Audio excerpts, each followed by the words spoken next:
And Amit Shah గారు అన్నట్టుగా ఇందిరాగాంధీ లాగా పిఎం కేమీ కూడా ఒక షీల్డ్ లేదు, ఆయన ఒక కవచం ఏమీ లేదు, పిఎం కూడా దీంట్లో అకౌంటబులే. So it is an open challenge, మీరు ఎవరికి వేయాలనుకుంటున్నారో వేయించండి. సో సో ఇది తెచ్చినప్పుడు ఐ థింక్ పార్లమెంట్ లో it will be very interesting. The biggest, ఒకవేళ ఇది పాస్ అయినట్టయితే అచీవ్మెంట్ ఎప్పుడు దీన్ని ప్రవేశపెట్టే అవకాశం ఉంది? మోస్ట్లీ ఇప్పుడు పార్లమెంట్ సెషన్ అని అంటున్నారు, ఇది మాన్సూన్ సెషన్, ఇప్పుడు మాన్సూన్ సెషన్ అని అంటున్నారు.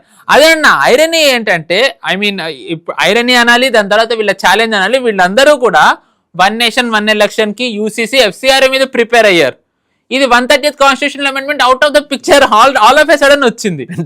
అంటే ఒక రకంగా కేంద్ర ప్రభుత్వం తొండి చేస్తుంది, వీళ్ళు ప్రిపేర్ అయిన దానికి కాకుండా వేరేదేదో ఇస్తుంది అంతే వ్యూహం.